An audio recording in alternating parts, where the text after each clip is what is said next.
I should probably turn my mic on. Okay. Welcome to the gallery at Studio Par. I am Jonathan Sears, founding director of Par Projects. Excited to have all of you in the room with us to discuss materials reclaimed. We're going to keep intros very brief and succinct, but the ultimate goal is to have a audience involved conversation. Congrats on the microphone. We do ask that anybody who has a question along the way ask for the microphone, because we're going to record this whole session, hopefully chop it up and make some quality shareable materials. I don't know. So I'll just dive right in. SLiNK Love, well, both SLiNK and Sarah are here with us from Cincinnati. Oddly enough, their voices are similar in materiality, but they never met each other. They both went to school, Cincinnati, Oxford. So I would have thought this would have been a reunion, but instead it's an exciting mashup. So I think we're here to just really dive into that. I'll stop now and just, Sarah, you can give a quick intro first. Yeah. Hello, I'm Sarah Rogriguez. I'm a mixed media artist living here in Cincinnati. I have my master's from Miami University, and I currently work at NKU in the art and design department. So I love getting to have conversations like this with other artists, getting to see other artists' work, getting to share our work together in this space has been really special. With this work, I'm really focusing on themes of like womanhood, girlhood, the stories that come out of that experience or those experiences, and how we can kind of find connection through them. Thank you all for being here. Cool. I'm SLiNK. I am not from here. I am from Florida, but I've been in Cincinnati 10 years this fall. I got my master's from DAP. And I don't really define myself with any like practice outside of conceptual art. Really, the material follows the thoughts and whatever I'm currently like have too much of. And so plastic is now my current focus because I have so much of it. And this body of work was more a material exploration, connecting it to some of like my life philosophies that I don't believe there is such thing as waste, and I wanted to really push my own relationship with that then. So like, what do I actually do with the stuff I use? So all the materials here have like are like part of my everyday life, and now they are my art practice, and I think that's as succinct as I can make that. Yeah. Also, happy you're here. Everybody's looking at me, so I'm going to guide this conversation, I guess. Full disclosure, I was not the original chosen guide, so I'm kind of ad-libbing here. We're here. SLiNK and Sarah asked me to give a brief kind of summary of how I paired them. It's very rudimentary how we curate shows here at Par Projects. Basically, we're just always on the hunt. So always logging, taking pictures of artwork we see around town, out of town, and kind of having a visual database. When we're gonna kind of push a show forward, we can know who to try to reach out to. This one was kind of special because we started a conversation with Sarah maybe a year and a half ago about doing a two-person show with her new body of work in mind. And kind of about 6 months prior to that, SLiNK had submitted to have some work in a group show. We paused on the group show. It's like, your work is more solo show ready. And then after a first studio visit, it's like, I know somebody who's working with repurposed materials as well. Completely different subject matter, but same kind of visual language, same repurpose, retelling stories through the fabric of our lives, if you will. So it was just a fun adventure, I'll say. We've been kind of discussing the show for about a year now, And along the way, it's like, how about we dive further into this language of work, and we'll talk about the other stuff later. And then we never talked about the other stuff. And so the show kind of came together with what we were choosing to dive into. So that's just the basic premise. But overall, I think this is a good opportunity for either both of you to kind of tell some of your stories of how you went from start to completion with this body. So thanks, Jonathan. I think something that, like, when you're talking just now, that I feel like connects us both is these reclaimed materials. So for me, I'm finding these objects and then manipulating them, or to preserve them. Sometimes it's to fix them, and then I'm using a specific language of like the bedazzling or the yarn, like the wrapping, to do that. Other times those items are sometimes like the objects that are displaying the other pieces, like this wooden piece here, the hook over there. But really thinking about how those objects kind of are often discarded because they're broken, or a lot of them are found at like the thrift store or on the side of the road, half used. So kind of, again, taking them, reclaiming them, and then transforming them into objects that are art objects, but also, then because of that, then become these kind of more precious things. And that's kind of how I've been moving into this kind of sculptural space and with my work. I'm more trained as a painter, so like the pieces in the very back that are hanging on the wall are, more traditional, like 2D paintings. But then I also wanted to make them feel more like objects, and so using similar techniques of the bedazzling and the yarn wrapping to, again, preserve them. And they themselves are images of like special memories, again, of like womanhood or girlhood, and kind of using my like materials to encase them and make them extra special, is how I'm kind of thinking through moving from 2D into this kind of 3D space with these pieces. Yeah, so thanks both of y'all for that. I don't deal with girlhood much, but I deal with the domestic space in my work all the time, I think. So I also started out as a painter and was like die hard on that label for way too long, because I do have quite a painterly approach to my studio practice. So it's intuitive, messy. It's not like if you've ever gone to art school or if you've been around like hardcore ceramicists or like hardcore designers, like they have a hand and a way about them. And I've always found more affinity to performance artists and painters. But I'm glad I let go of this rigidity, and because I've found that I am way more interested in concepts and how materials can be used to speak in a way that English can like fail, or perhaps English can overcomplicate specifically. Materials can do a thing that like a 25-page paper can't. And so I see a lot of parallels to the female body with plastic. I see a lot of body politics and how we throw away people that are used or unusable with how we treat plastic and trash and residue.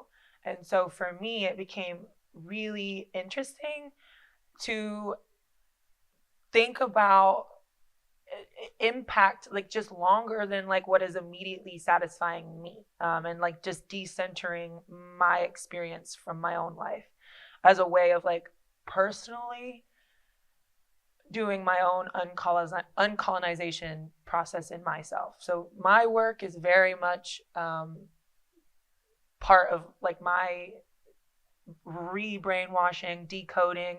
It's very much part of my spiritual practice, my healing practice, my lifestyle. So the work is very intuitive in that way and experimental in that way. And I think that's why no work is the same. The big piece out there, the big Mami Watu sculpture, most of that is my thesis work, and then from my master's program, and also from my undergrad when I graduated in 2018. I kept all like everything I've made. There's like school critiques in there. There's like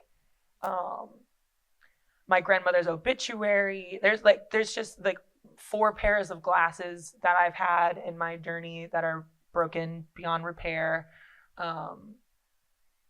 So yeah, like all of that feels very, that's just how I became sculptural.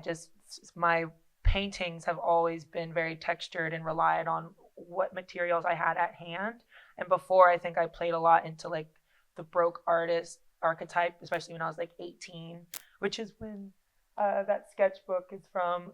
Jonathan really wanted to include my sketchbook. I have like 20. They like stack this tall. And so that's 10 years ago, and my work was very aggressive, very like middle fingers and like bleh. And it just didn't have the same like impact, because I mean no one likes to be cussed out and it doesn't really draw people in, but it was necessary for me to heal. And so now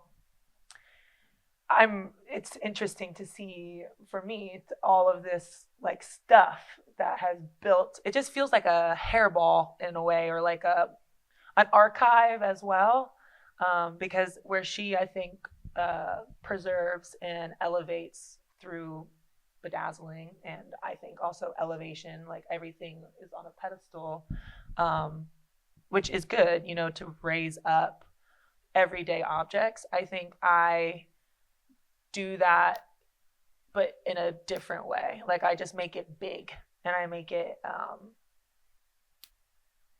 wearable. I think those are like the 2 things I probably do, make it the trash big and in your face. That's I think my synopsis on how I approached this work. Yeah. What I was was thinking about was is like the wearable aspect. And then I have a couple pieces that are interactive, which is kind of a newer thing. Like when I do community projects, those are more interactive. This is the first time I'm really doing that in like my own personal work. And we were also talking about like the ironing board piece. Those things used to be wearable, and I make them unwearable. Whereas like you're taking things that weren't wearable and making them wearable, which is interesting too. Yeah. And just again, like, I think that just emphasizes like the ideas are similar, but we're coming at it from a different point of view. Mm-hmm. So again, like the interactive pieces, like this piece over here is interactive. So if anyone wants to participate later that's thinking about advice, good or bad, that you can write out and share, or take a peek inside and see what other people have shared. And then the piece behind SLiNK there to their left is thinking about like my grandmother's like button box. And so this idea of like giving and taking and taking. Again, thinking about like the body, like the female body, and this like willingness to give, but an expectation to give, but also the depletion of that. So everyone's welcome to take a button too. But yeah, so I think it's interesting thinking about what you shared about the body. Really resonated with me too. Well, now we're talking about the body, and then I'll be interested to hear what you guys have to say, or if you have any thoughts or questions. But the body, I would say, is like my main subject matter. Body politics, if I had to just choose just one. That grills piece in the back, it comes with a plaque. Yes, great. It comes with all of that is found stuff, just road trash. I have a very full studio of lots of trash. And the plaque beside it, I told Jonathan, I was like, this has to be out. It has to be read. And it tells a story of how the ambulance that we all know today as an ambulance came to be, and it was Black people. And specifically in Philadelphia, or Pennsylvania, because I don't think it was just Philly, but I'm bad at geography, so maybe I got that wrong. But it's written there because I did my research and I cited it. But in the 60s, so very recently, and all of my pricing has to do with bodies as well. And it's always relating back to what are we actually talking about? What are we actually doing? It all starts and ends with the body. Everything that we know, especially in English, is self-centric. And so I think a really good way to like be an individual without going into this weird hyper independence, weird nonsense that we do have in America is to try and like reconnect to object and like things that aren't human, to kind of remind us of our own humanity and to re-relate to our mortality in a way that is actually valuable. So the price list is up there by the food, and the titles and the pricing all have to do with the body and how we think about it. So the price of that piece is one pauper burial, which is a pauper burial is when no one comes and claims your body. And so the city is now responsible for your body. And there's hundreds a month in Cincinnati alone. And yeah, so your taxpayer dollars help bury unclaimed people. And I just think it's a fascinating story, but it's got all of that informs my work. And so like, that's kind of how I approach, where I feel like from what I've understood, it was more like family memory.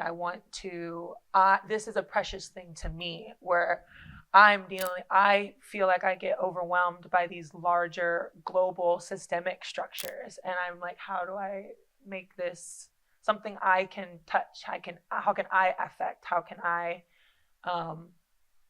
make myself and others more aware? Like, what is the impact without going into like white saviorism or like trying to like fall into some delusion that I am somehow the superhero, because that's a lie as well. So that's my thoughts on the body. I don't know if that was useful, but that was useful for sure. It's always useful. Actually, before we go on, any questions from the audience as we kind of continue the journey?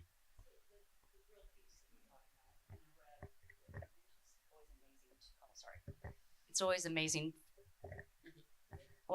for me to know the artist's mind and how they created it and why.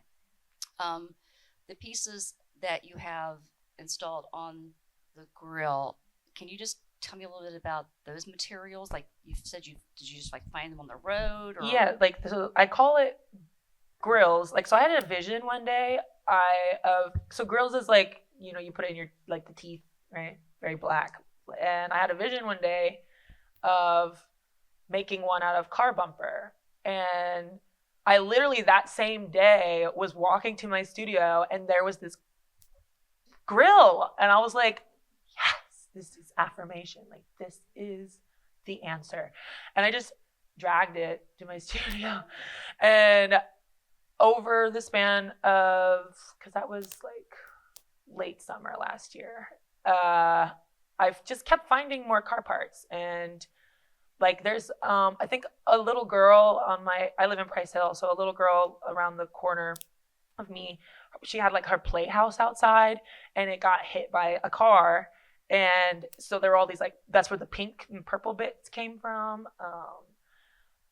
There's like some other like broken rims and stuff. Everything in there specifically found in the street by other car parts. They aren't all from the same car, even the zip ties, even the paint marker that I used on there. And then I decided to draw on it, and I also etched into it because it needed my hand, and I needed like it was just that was more of an aesthetic choice. I just felt like it also needed I think another layer of blackness. So I like tattooed and graffitied it because that's very much part of Black culture.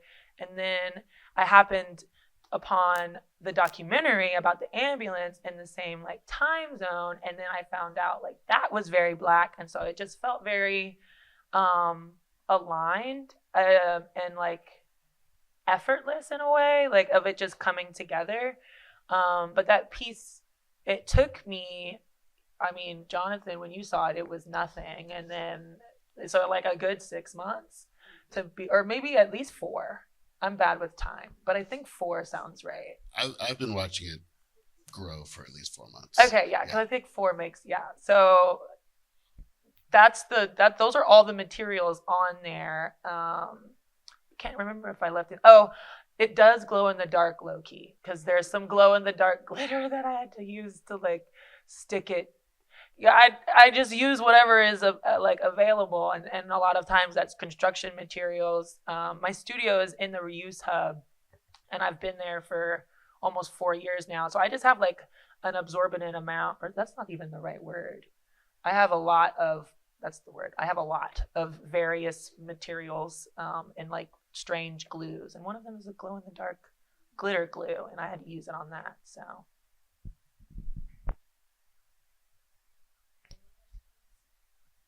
Yeah, happy to roll along. Can we, just because studio practice has been brought up, Sarah, can you kind of touch on your current studio practice and how you're kind of transitioning with life stuff and carving out space and time for your work? Yeah, I can talk about that. So I have a studio in my home, so I think that also contributes to like the themes of the work too. Also post COVID, that's when I transitioned from having a studio space outside of the home into the home.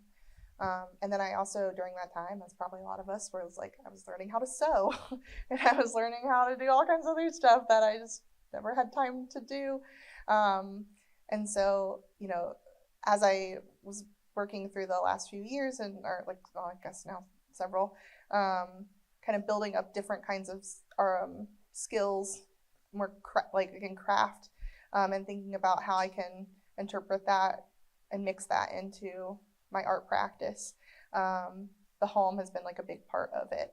And I think also just at the point in my life where I'm building a home, I'm building a baby, I'm building a lot of different things. And so I think I'm building my family and even like so again, my family is a big part of it, of the work, not only my own family, but the family I've become a part of for the last like almost 15 years, and their stories too, and just how complex all of those things are. And again, I even think about your grill piece of like this layering of stories. And so I think that happens in the pieces too. So with my own practice at home, I feel like when I envision your studio space, I envision this nest of things. And I don't quite have the nest going on, but I have it's like stacks and organized piles. And so yeah, even that I think is interesting, or just the way that the work comes out in that too, of like just how we might even just set up our space. And so yeah, so again, I'm like collecting as well, and then pulling, being very specific about what I'm pulling in to share these different stories. And yeah, and my house is in a huge transition, and so my studio space will stay the same, but the practice will change, and I'm really excited about how that, and it has changed even from, I think I graduated grad school in 2017. So, also so grateful for the ability to continue a practice, which is really hard. As I'm sure many of you in this room know, it's hard to keep going, and keep making and keep innovating and keep asking yourself questions, and carving out like carving out space to do that. And so, I am really grateful for my space, and I think that it does impact the work. Again, as like this precious space that I have, everything feels precious to me. And so, yeah, it's, again, my house is in a huge transition, but again, I'm excited about what's to come and how my experiences will continue to layer, and then how that will alter the work.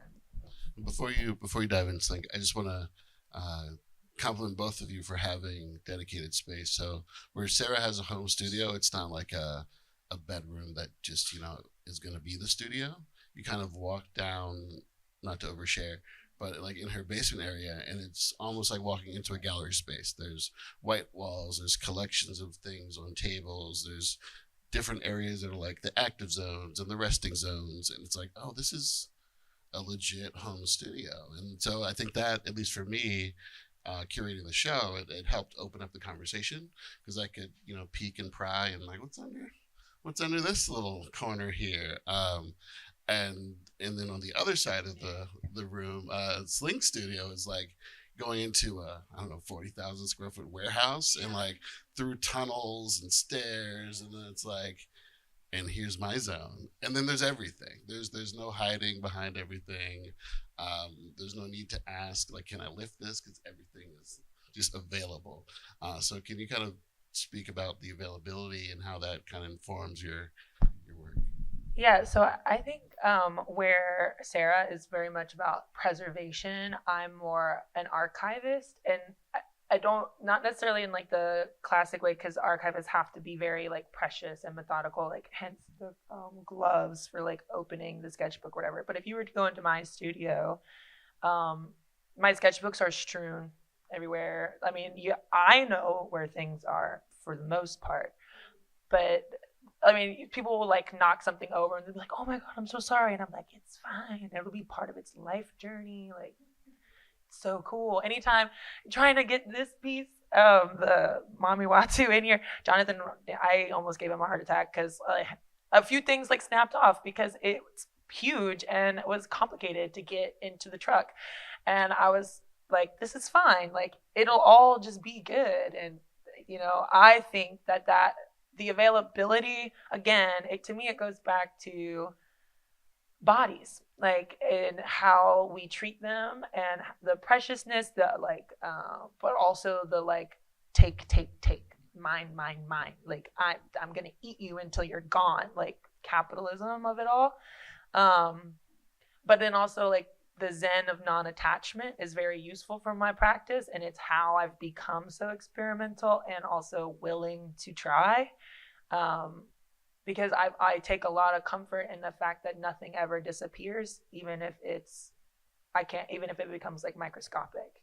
And so that's very exciting and like terrifying to me. And so that informs my approach. It's, again, like, my practice is very much part of like my personal evolution and how I experience spirituality and like mental health, all of these things that it takes to make a human. My practice helps, believe it or not, I'm quite a controlling individual. So like, this practice has helped me like shed a lot of, I can't control external things, but I can control how I show up. And I like my studio practice because I can be as crazy and insane as I want to, and the consequences are on my terms in my space, and I can clean it up. I'm not causing harm to anyone but myself, if I am, and it's usually because I'm doing something without a mask, and I'm getting better at that. But yeah, that's my comment on availability. I have a response a little bit. Just in thinking about like mental health, I feel like that's a big part of where some of my work is coming from too, and that kind of the burden that a lot of women carry, I feel like is a big part of this body of work for me too. The labor, the expectations, the ones not fulfilled. And so, like, for instance, like this piece behind me here, that came out of like my journey to become a mother, and this idea that I don't know, I was in a job where I felt like I was working really hard all the time, And I felt like undervalued in a lot of ways. Like if I'm not doing that, if I'm not a mom, that I'm not valuable or I'm not working hard enough. Like you have no idea what hard work is like. Like I feel like I'm working so hard, and so that piece was really thinking about if I do 1,000,000 stitches, is that enough? Is that enough time spent? Is that enough physical labor? Am I doing enough? And so I don't know if there's 1,000,000 there, but it takes an hour to do one. I learned that, and there's to do one line. But so again, yeah, just kind of thinking about that too. And I think each piece kind of embeds this layer of like family, but also these kind of bigger things that, you know, a lot of us have experienced or either have or are experiencing or maybe will when it comes to, again, like our bodies, but also our minds. Yeah. I had a similar experiment on that piece. I wanted to calculate what it actually means to kill like 2 million people or whatever the number was that I was looking at the time. I really wanted to like try and like actually envision these bodies, because living in the heart of empire, and we are at that time. I was becoming aware of. I had been aware of the situation in Palestine adjacently, because this was in like 2022 that I started this envisioning. But then I was aware of like, I heard like, I remember being in 12 or 13 and hearing how it wasn't a conspiracy, but it was someone was talking conspiracy theories, and they were like, yeah, like when we carpet bombed Laos. And I was like, that's just like something that stuck in my head. And then I like did the research. I'm like, oh wow, like we really did that. They've never had a military. Like that's a crazy thing to do. Like what does this actually mean to take a life and be responsible for it? And also doing this desensitization of we just know so many facts that we're just like, oh, we lost 2,000 people to COVID this month, like whatever. And so this becomes like an abject, again, the body just becomes like just another plastic bag that's just floating around because it's not my impact. It's not my, what else can I do? Da, da, da, da. So I was like, let me try and make a mark and one mark was 1,000 bodies. So I was like, I'm not about to make 2 million marks. I was like, but I could probably do like 2,000, like, I don't know. And I couldn't. That shit was hard. It was like, I really got burnt out. It was like 5 hours. I was like making these marks. Yeah, it literally was 5 hours. I was making these marks, and I still had not reached the number that I needed to reach. But my piece was covered in these just tally marks. Like I'm not even crocheting. Like, I do crochet personally, but I wasn't making a line, So in terms of labor, my job was easier. But again, it's like these unfathomable, like heights and like standards that we're like wrestling with, trying to hold ourselves accountable to, or like, how do you reconcile something like this? Where I feel like you were talking about like detoxing from strange value systems that are like, you're not doing enough, do more, work yourself to the ground. I was again coming from the opposite direction of like, how do I humanize this statistic right now? Like, how do I actually put this in the terms of like a lived body? And I love that about our thing, is like we have the same point and we'll like go and then we'll come back. And I love that. Well, and that's how I felt about I think you summarized that really well. Thank you. Well, that's how I feel about the bedazzling too. Is like each little one is kind of like a tiny trauma, or like in a way. So to do like one of the frames is 10 hours, just the frame. And so again, it's like, if I spend this much time, am I doing enough if I spend this much time on it? If I lay down this many, and I couldn't count because that would not be good. But and so again, like, and even like the ones with the text. So those are like these ones hanging from the pot rack. the text is meant to kind of, I think there's like a duality that we play with in the work too, that's cheeky, that we've talked about. But thinking about that too, so like the bedazzling is like, if I do this, I'm doing this over and over and over and over and over again, and over and over. And it's in it, and you know, thinking about, oh, you don't have to do it that many times, but I'm like, but I need to do it that many times, because I'm trying to prove something either to myself or someone else, I don't know. But then the text is like, for me, and those pieces kind of have this, you know, they emphasize the object and like its use, but also kind of thinking about, again, those expectations. So like brush it off. It's okay like to be stretched thin, but you have to be tender, but you have to be on the grind, and you have to you know, you have to let all these things hang on you. And so all these, again, these expectations, and that's what's kind of happening within like the text. And maybe we could talk more about that too, unless other people have questions, but I know you mentioned text too. I do have a question. Oh, hello. Originally it was for you, Sarah, but now I kind of have one that could incorporate both of you. Have you ever played with lighting for your pieces? I haven't. Yeah, I mean, a little bit. I mean, I've done like my work in grad school was a lot of what I called assemblages. So it was kind of these paintings that kind of came off the wall were paper. And so like playing with shadows in that way, that's where I've played with lighting. But I see that happening with like these kind of glittery pieces. So for instance, like the buttons used to be in like a tin, but I couldn't get the tin right. But I loved like how they would reflect off of those, because each one of those is also bedazzled. And so that's a little bit of how I've used light, but not to an extent. Even like on the crochet, I feel like your stuff would really it would be cool to see. The opening, the lighting in here was like a very baby blue. And then it is very similar to the lighting in here, like, okay. But this is a little more purple. I love lighting. I actually would rather do installations nonstop. I'm very much a world builder with my pieces.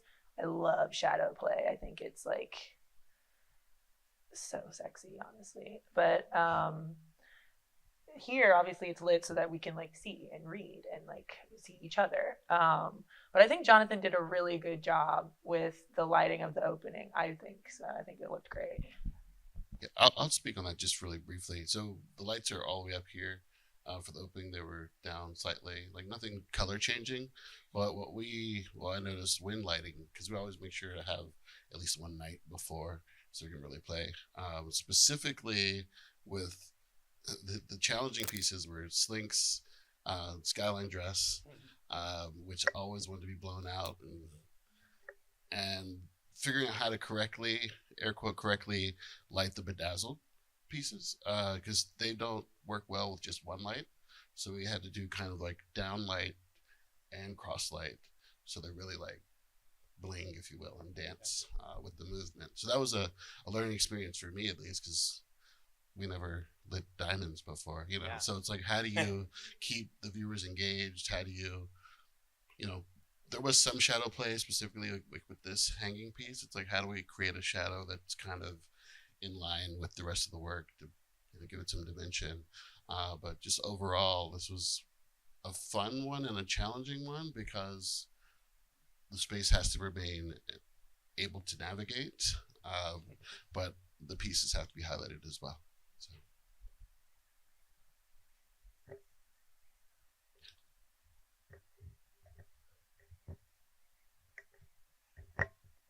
Hello. A quick question. Labor keeps coming up, and I think in like essence, all art is labor, and I think that that's kind of what people pay for when they purchase art. And I'm wondering how you each are like how what you attach the labor to, and how you value that labor.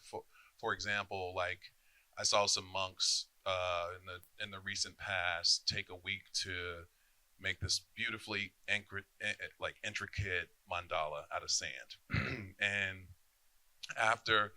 the whole point was to achieve meditative state. So after it was done, they just kind of swept it up and threw it away. Like the value wasn't in the thing, right? The memento, the value was in the labor. But in each of these cases, the labor is being preserved and itemized even. So I'm wondering, like what you connect like to the labor and like how you value it and how that affects like, you know, maybe how other people engage with them. Yeah, I can start. So, Jonathan, do you mind handing me one of the price lists? Oh, yay, 2 Johns. Cute. Thank you. Mwah. So, okay, I've been doing this experiment where my last 2 shows, so the one at Box Elder and then the one at Swell. So Box Elder was in August, Swell was in January, and Box Elder is how Jonathan came introduced to my work, I think, right? I was familiar with the application, but that was the first time I saw it. Oh, yeah.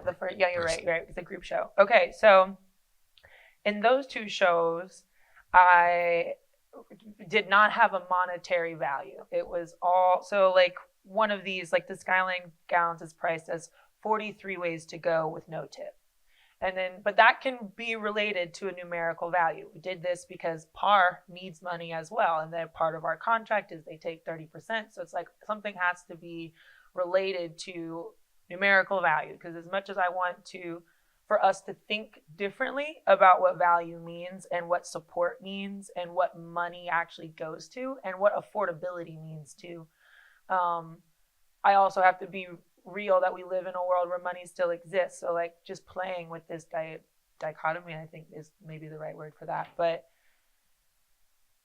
in my other 2 shows, it was, I had pieces that were like, you need to go get a library card and go to 10 different libraries 10 different times for at least an hour. And that's an honor system. Or another one was get a incarcerated pen pal and maintain that relationship for no less than 6 months.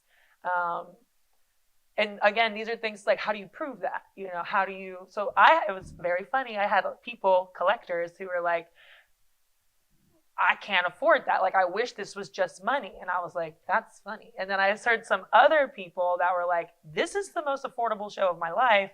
I'm going to hold myself accountable to doing this task. Like one was spend 3 months sober of something of your choice, whether that's TV or a substance, whatever. Just do 3 months and then up your water intake by 3 times.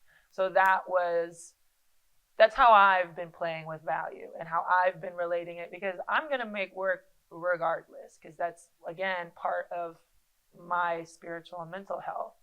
So, and I also have so much work, like no less than 80% of any museum's collection lives in its basement and will never be seen in our lifetime. And that is like a thing that just like lives in my head. There's so much work. And as a sustainability artist or a material, like a reclaiming artist, like I'm just making more shit. Like I'm not making less. Like it might be more amalgamated, but like there's not less plastic because of what I've done. And so I think that is like absurd and funny and cheeky, and it's silly, and it's also like dreadful and sad and like kind of depressing. And I don't know. I live in that little edge of the world. And so pricing, selling, it's something that we have to do, but I'd like to have fun with it and feel more intentional with it. So that's my relationship with it. I'm not resolved by any way, but I do feel like this form of pricing has been way more interesting and fun for me. And I think the audience too. I mean, I'm not going to speak for you all, but. That's great. I knew you had like a really interesting way that you were thinking about value in that way in your labor. So when I think about it, again, I honestly I don't sell work that much. You know, if I'm making any artistic income, it's from special projects. And so when I was making this body of work, I started making this body of work. Sorry, it's a little story. Right after the presidential election, and I started with that piece back there. Not because I was thinking about monetary value, but because I was thinking about just this huge threat I felt. And again, with like all these other kinds of things, like life things going on, I was just making the work, and it was making work for me too. Because at that time, I hadn't made work for just me in years, because I was working on like commission projects, which I'm very grateful for, but I just didn't have the time to focus on what's my artistic voice and how do I want to use it. And so I had all this stored up energy. So I was just making stuff for myself, and trying to work through some of these issues that I was dealing with mental health, or, again, like these other kinds of things going on in our country or in our world. And so it wasn't until after I was working on this body of work with no intention other, like, yeah, I'd love to show it. That would be awesome to be able to share it with other people. And then luckily, the opportunity came to share it here. So, when I think about how I've actually priced things, I kind of think about it more of like a typical kind of art way. And I guess like my level of labor doesn't really, I think about like my hourly wage kind of thing. I think about like very simple terms. But for me, it was more about like the just intensity of which the labor and how I'm using it. Again, like everything is so, again, maybe I didn't need to do however many of those that is or whatever. I could have bought a blanket or found a blanket and draped it over that and had that be what it is. But instead, I decided to do each one myself. Same thing with like the hanging rack. Like I could have found the objects, which is laborious, which I'm discovering through like, again, this being like a newer process. And then titled it those things. But I needed to transform them, and I needed to again, like prove something to myself or other people. I don't know. I think it's mostly I like to think it was mostly to myself through the process of labor. And they do become, it is interesting thinking about the monks too, like thinking about all of this time and this kind of community and energy that goes into creating something that's then, completely gone. And that's so poetic and beautiful. But I also think like for me in this work, like the idea of like the people in the paintings, those are my people. And so if other people don't want strangers hanging in their house, that makes sense. But for me, like now they're preserved forever. And so yeah, it's just I guess it's just a different attitude towards what that me needing to have them forever or something and preserve it. So I'll have to think about that more, what that means. Maybe it is the control thing. But no, Jonathan, before you jump in. But thank you for that question. Thank you.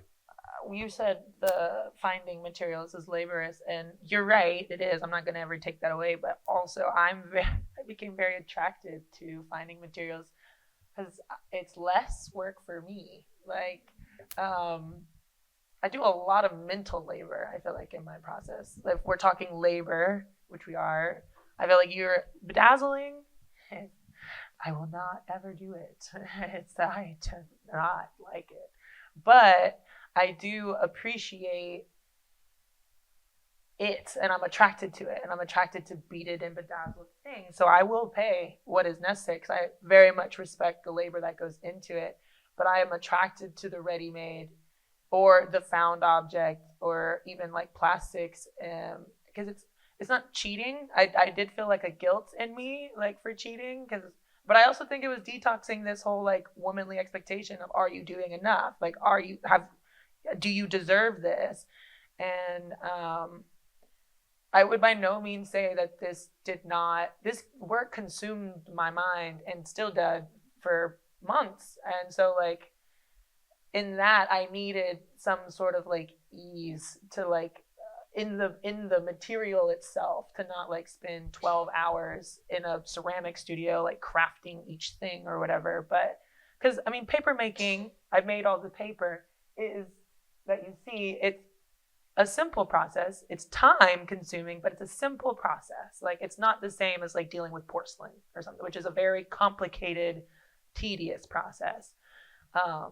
So yeah, when I just thought that was my little tidbit on that, where I think both of us are looking for some sort of like validation, external and internally, that we are enough, we're doing enough, the materials are enough. But again, we're going about it like opposite ways, where it's like you're going to do this very tedious, tiny task, and I'm going to look for the biggest piece of plastic like that I can and just like fuse it with heat. And I'm like, all right, this is all I got to do. I just got to iron this shit. Like, I'm going to stay on this labor subject for a little, and just to kind of use it as a transition to speak about specific works. So SLiNK, I was going to challenge you on the labor piece, but you mentioned that you make your own paper, and I think that's important, because that's not like, you can't just whip that out. You gotta create pulp and the bins and all that stuff.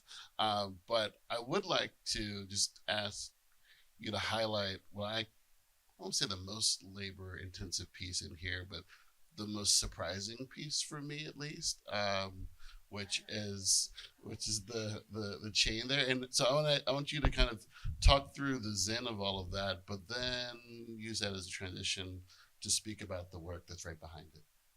okay, That yeah. specific piece. What do you want me to speak on the back piece about? Yes. What about it on the Yes. back piece? You just want to speak about it. Okay, Yeah. okay.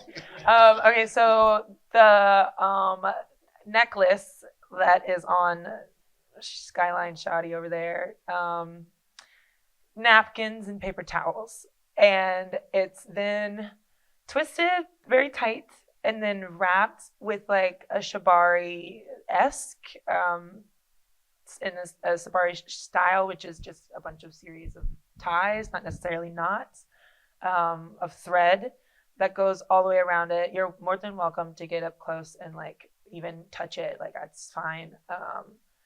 And you'll see that it's tightly woven, and then that became a long cord, and then I tied it like in that nautical rope style. So it's paper towels and napkins and thread, and it took, I'd be totally lying if I came up with a time frame, but it was, I mean, I was doing it in grad school, so like we had like a 3-hour lecture class, which is fine, but I did that for 2 semesters of that class, so whatever that math is. And yeah, and now it's there. And then the piece behind it took less time to assemble, but again, all the plastic has to be consumed by me. So like the green is from my yoga studio. When you go to my yoga studio, they have like these little like bags to put your sweaty clothes in, and they are compostable, but my compost bin does not need more plastic, so I saved it, and now it became part of this thing. But like, I think there's like 4 rolls of like toilet paper packaging in there. It's all just like plastic from your home, like when you're like, you get a to-go salad, or like, I don't know, your mom sends you a birthday present and there's like something, and it's plastic. The paper on that one, I did not make. It was from, I would assume Indigo Hippo, or someone gave it to me. But the photo, I take photos of landscapes that are just compelling to me. That's on Vine Street, and it's right by Charlie's 3-quarter house, which is right between Clifton and downtown. And that building no longer is there in that way anymore. I took that photo many years ago, and one of my friends is responsible for the graffiti on the space. It says Nope, but a lot of people think it says Alone, and I think that's cool. But I titled the piece Greenwashed Redlining, I think, very like on the nose, simple, not to be like undervaluing, but I just very direct.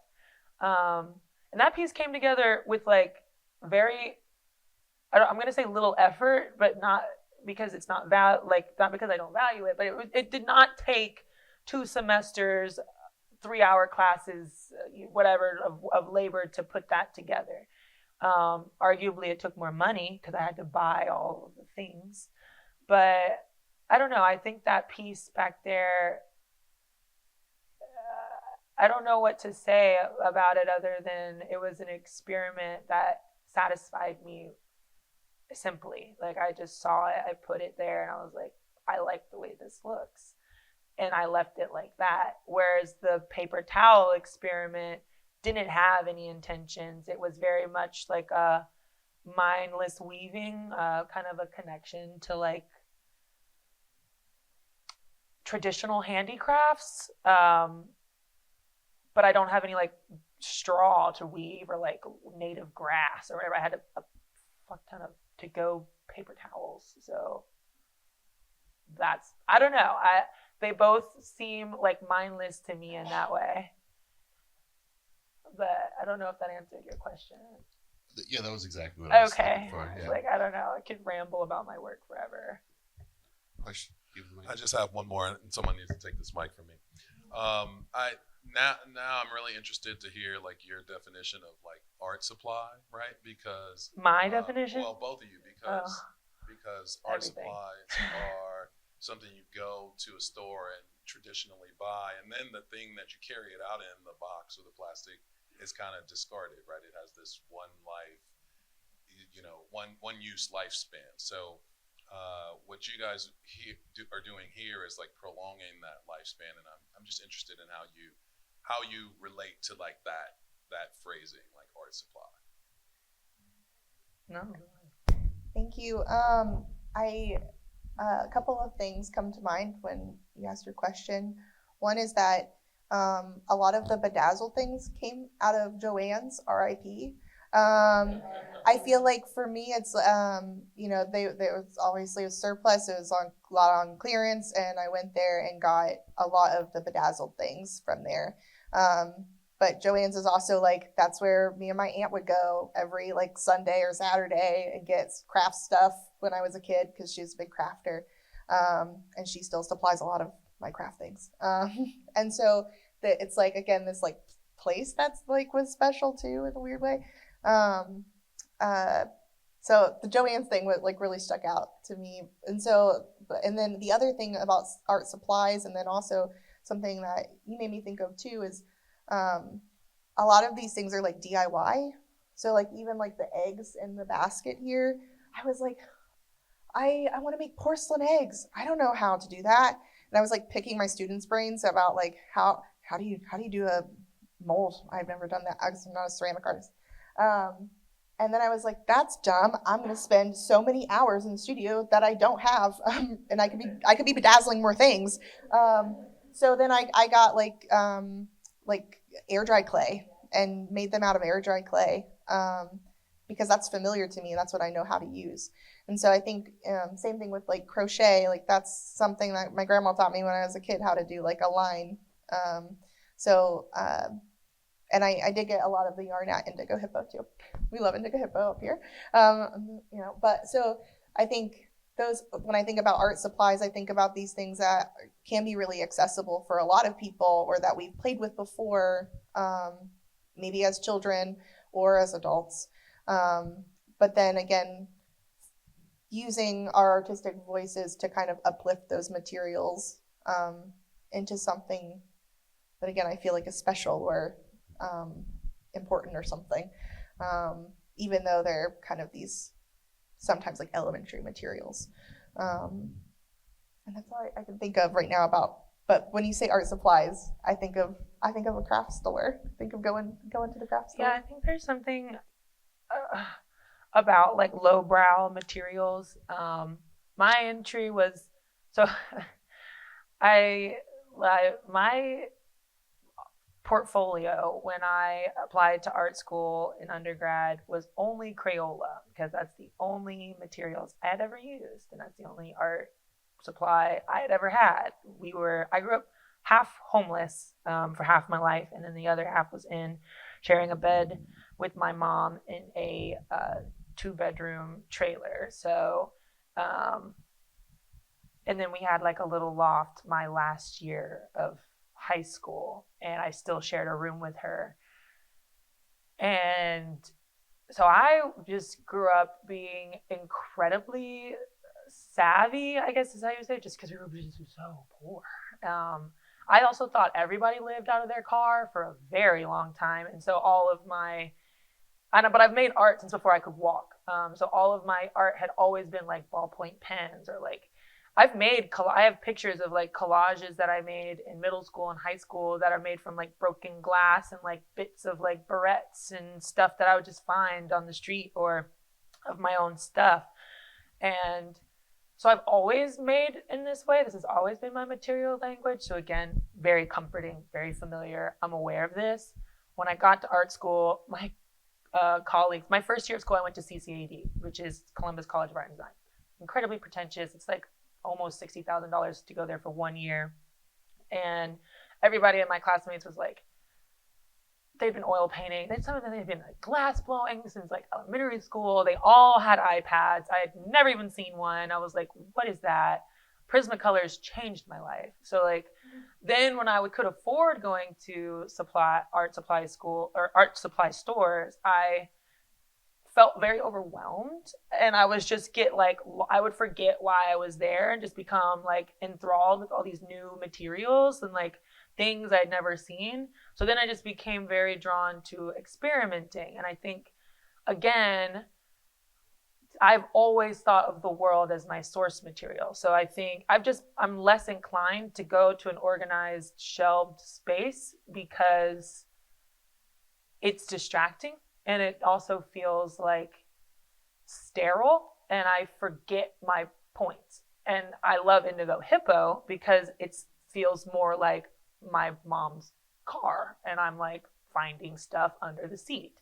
So I think there's like a familiarity thing there. And again, I touched earlier, like had like some like scarcity stuff to go through of like, I can't afford good materials, And I'll have you know, I am wicked with oil paint and I can do the things, but I still like am drawn to acrylics, and I'm drawn to ballpoint pen drawings because I'm familiar with it. But art supplies for me, again, how I feel, they follow the concept. So I now have such a material language. There's very little things that I don't know how to work with.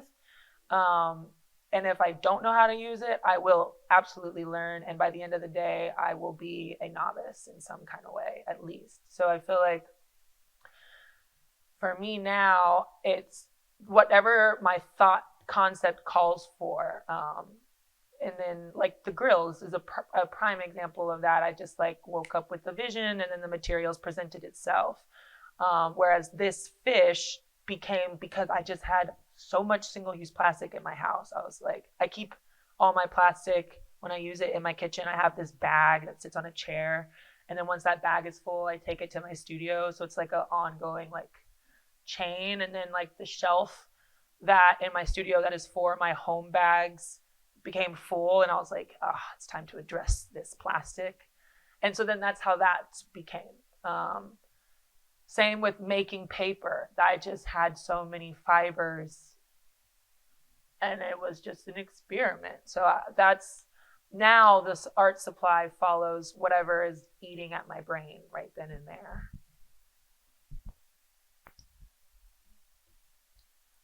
Well, we're kind of in the wrap up mode, but I do want to say if there is any dying question, now would be the time to ask. I'm dying to ask a question. All right. Thanks for sticking out with me, everybody.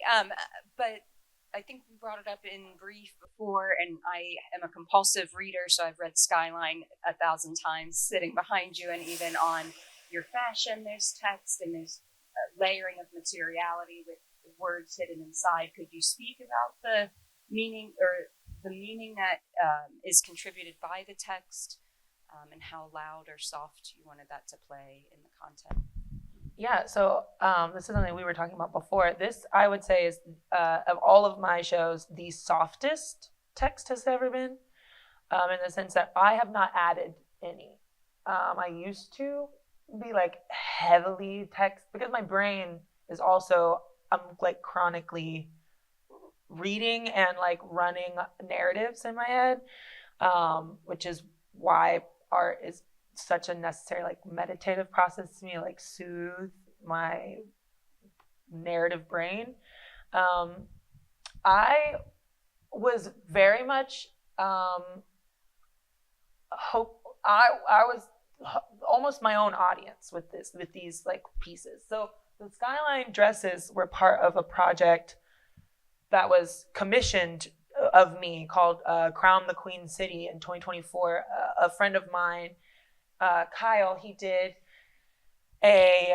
his capstone in communication design, and he commissioned 30 local artists to do 8 looks, all having to do with Cincinnati, and one of them was obviously Skyline. So someone in his class was like, if you're looking for someone to do trash garments, you should contact SLiNK, because right before I had made a coat out of Kroger bags for fun, and I called it the Croat, and it still exists, and it's cool, it's comfortable even.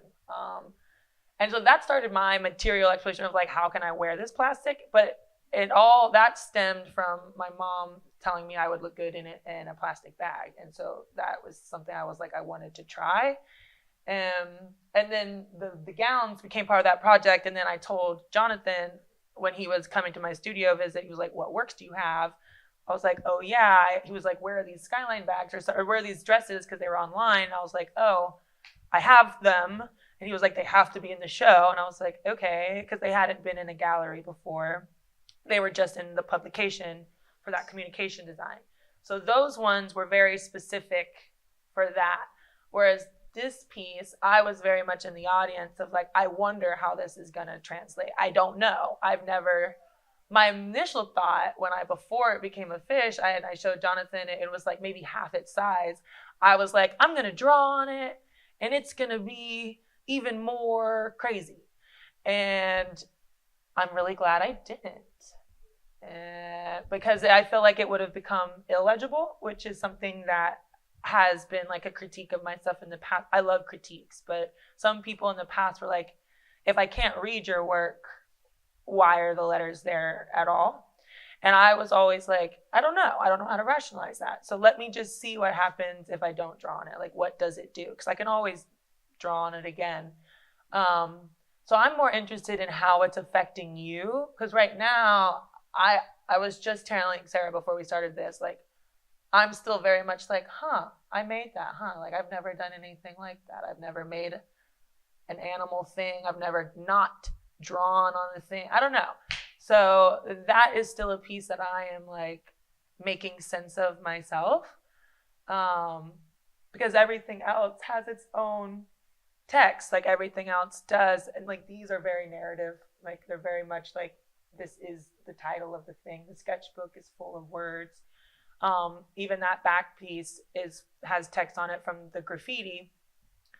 But this one, I mean, the text is all from the single-use plastics and stuff, and it almost feels like I'm giving them a sense of agency. Like that's how I'm thinking of it. Like the piece is allowed, like the target bag is valuable just as it is, and it's contributing to a conversation by simply being. But also, I don't know that. Like, should I have covered it? Should I have not? I don't know. So I'm more interested to hear how it's landing for you all, because this is new for me as well in my practice. I don't think that was very like helpful, but that is honest. Very helpful.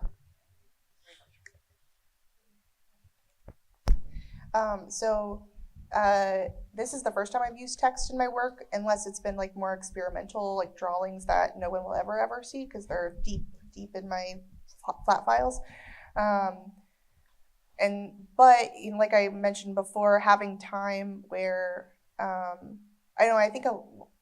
not having time where I'm not making work that's just for me, I had to like find other ways to house where like ideas, and so I was writing a lot more.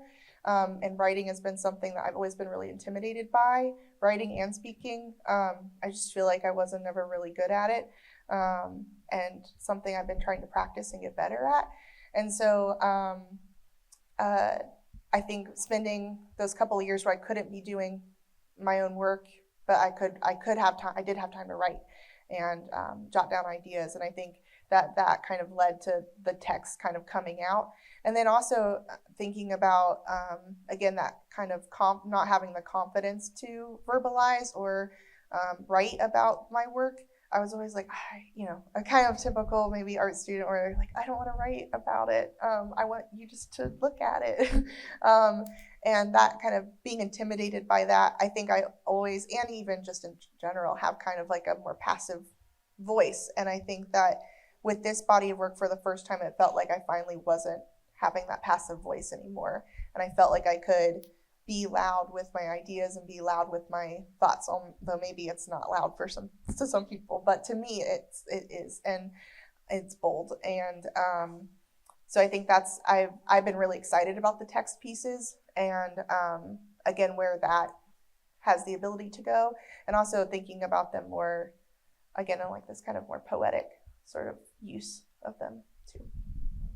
And then even just using materials that have text. So like these are like my ribbons from 4-H, which are really lame, but like they have text too, and like there's obviously text that's printed, but then there's also like my name written on the back and the years that they're from, and kind of thinking through like those things too, and then utilizing text like in the crybaby piece over here with the yarn. And then even, there's text here too. So it's happened really for the first time in this body of work. So I'll be curious to see how to use it more. I think that is a great note to end on. We do want to welcome you all to stay, hang around for, 30 minutes or so. We're in no rush to escape unless there's a storm. Don't know. But yeah, thank you again to Sarah and SLiNK. This was an amazing experience, and thank you for our crowd.